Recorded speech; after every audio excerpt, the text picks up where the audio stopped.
GSU بھی کہلاتی ہے, جنرل سروس یونٹ بھی کہتے ہیں, جبکہ بچے کے اغوا میں مختلف پولیس یونٹ کام کرتی ہے اور کر رہی تھی. انہوں نے یہ بھی کہا کہ میک شور کیا جائے, یہ بہت امپورٹنٹ پوائنٹ ہے, انہوں نے یہ بھی کہا کہ میک شور کیا جائے کہ انویسٹیگیشن کے لیے جوڈیشری کو بٹھایا جائے اور پولیس کو اس انویسٹیگیشن سے مکمل طور پر بلاک کر دیا جائے. انہوں نے لفظ استعمال کیا بلاک, کہ پولیس کو یعنی وہاں کی پولیس کو اس انویسٹیگیشن سے مکمل طور پر بلاک کر دیا جائے, ورنہ کوئی بھی سراغ نہیں ملے گا. لگتا ہے وہاں کے حالات بھی کچھ پاکستان جیسے ہیں. کینیڈین پولیس کے کئی ڈیٹیکٹیو جو مطلب اپنے پرسنل لیول پر جن سے کچھ تھوڑی بہت بات تعلق ہے, ان سے میں نے اپنے طور پر پرسنل لیول پر بالکل ان آفیشیل وے میں جیسے بات چیت ہوتی ہے, کیونکہ ظاہر ہے اتنے آپ کے اندر اتنی تکلیف چل رہی ہے اور اب کہیں نہ کہیں سے کچھ نہ کچھ اس کا جائزہ لینا چاہتے ہیں, تو کچھ چاہا کہ کچھ ہمیں پتہ چلے. تو ان کے تمام اب تک کے جو تمام حقائق جو اب تک سامنے آئے ہیں ان کو مد نظر رکھتے ہوئے ان کے خیالات اور اسیسمنٹ بھی آپ سے شیئر کر لیتے ہیں. مگر یہ یاد رکھیے گا کہ یہ بالکل ان آفیشیل بات چیت ہے جو میڈیا رپورٹس, تصاویر اور حالات کی روشنی میں آپس کی بات چیت سے, لیکن چونکہ وہ ایکسپرٹ ہیں, یہ کام کرتے رہتے ہیں, تو ان کا نظریہ لیا گیا ہے. مگر وہ خود بھی کہہ رہے تھے کہ اس کو ہم ہرگز اپنی فائنل وہ نہیں کہہ سکتے, جو ہم سمجھ رہے ہیں وہ ایسا لگ رہا ہے. انہوں نے کہا کہ یہ سنائپر شاٹ ہے, اس پہ وہ کافی کنفرم ہے اور کہتے ہیں ٹارگیٹڈ کلنگ ہے. پولیس کی پہلی سٹوری کی جو حقائق ہیں وہ تو انہوں نے کہا اس میں شائبہ تک موجود نہیں, وہ بالکل غلط ہے, کیونکہ پولیس کبھی گاڑی پر وکٹم کی موجودگی, یعنی اگر کوئی وکٹم جیسے وہ بچہ کہہ رہے تھے کہ موجود ہے, کبھی گاڑی پر گولی نہیں چلاتی جب تک پھر انہوں نے کہا کہ جب تک ان کی زندگی کو ڈائریکٹ تھریٹ نہیں ہوتی, یعنی پولیس والوں کو, تو بھی وہ گولی نہیں چلاتے. یعنی اگر گاڑی سے کوئی گولی نہ چلائے تو پولیس کبھی پہل نہیں کرے گی. پھر انہوں نے کہا کہ اگر گاڑی روک لیں اور گاڑی سے کوئی گولی نہ چلائے یا گن نہ دکھائے تو بھی پولیس گولی نہیں چلاتی. پولیس ٹائر پر بھی کبھی گولی نہیں چلاتی. یہ ان کا کہنا ہے کہ کبھی پولیس ٹائرز پر گولی نہیں چلاتی.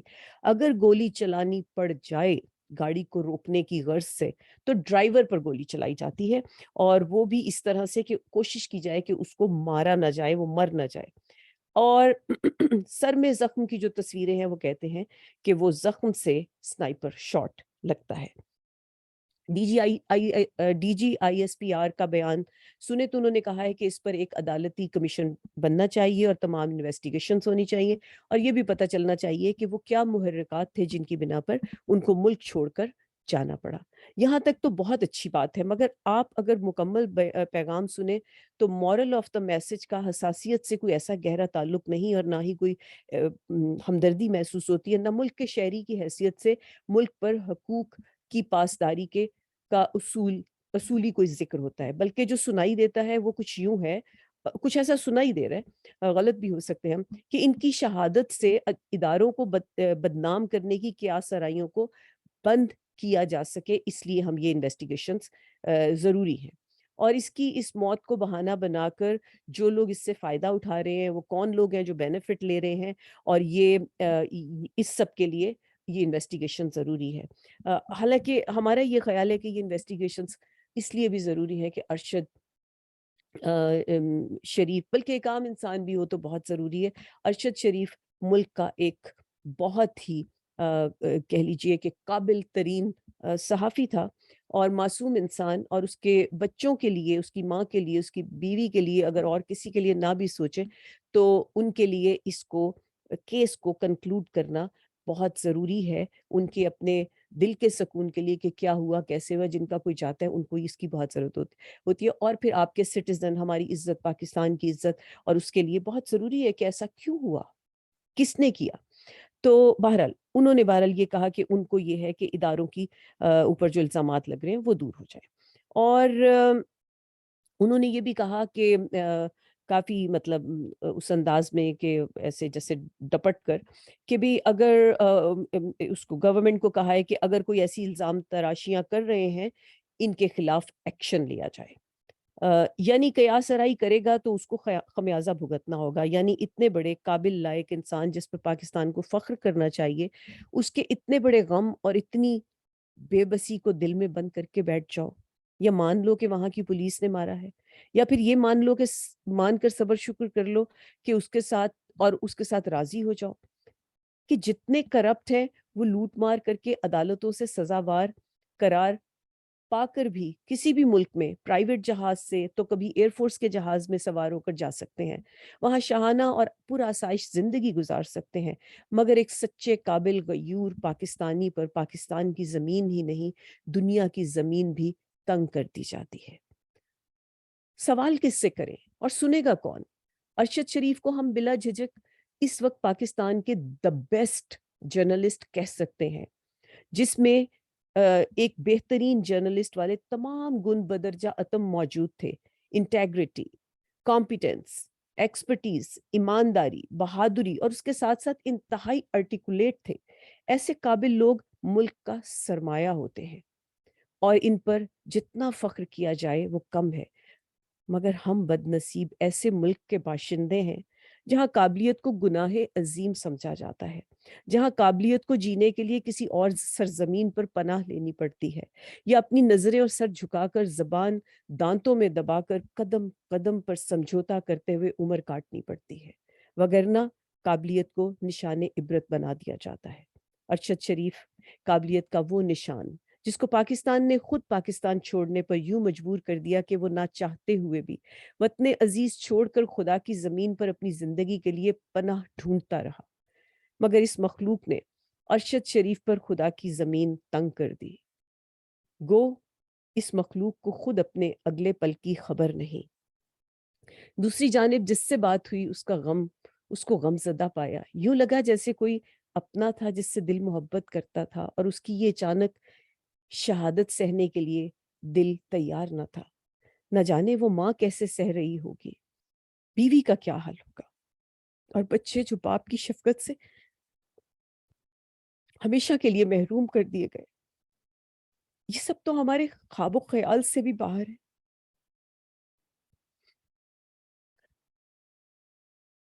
ارشد کی موت کا ذمہ دار کون؟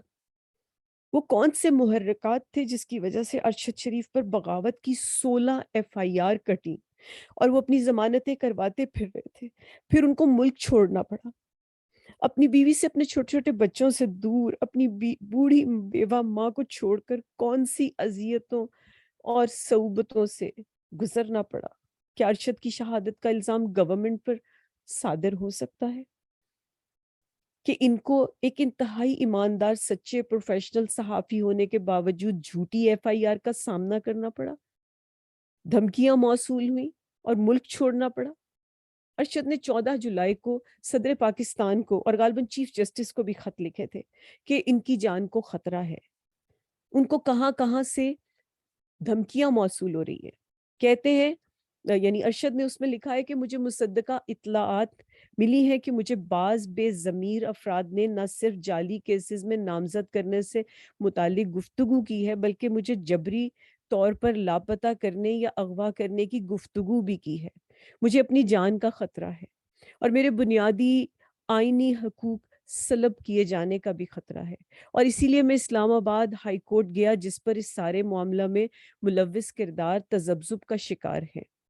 یہ کس کی طرف اشارہ کر رہے تھے؟ صحافیوں کی حفاظت کے لیے آپ نے وفاقی حکومت کو ہدایات تو دی ہیں، مگر ان پر عمل نہ ہوا اور مجھے کوئی سیکیورٹی نہ ملی۔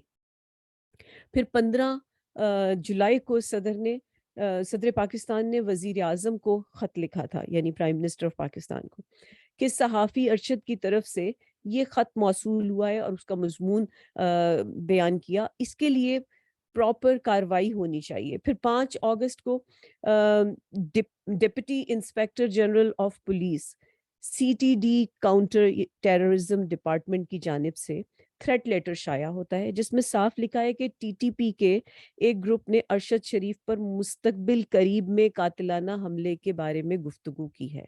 اس کو کلیئرلی مینشن کیا گیا کہ ارشد کی جان کو خطرات ہیں۔ تو اس سلسلے میں کیا ہوا؟ یہ سوال ہے۔ اس سلسلے میں کیا ہوا؟ کیا کارروائی ہوئی؟ کیوں میڈیا کے لوگوں نے اس پر کام نہ کیا؟ کیوں کوئی حفاظتی انتظامات نہ ہو سکے؟ کیوں عدالت نے پروٹیکشن نہ دی؟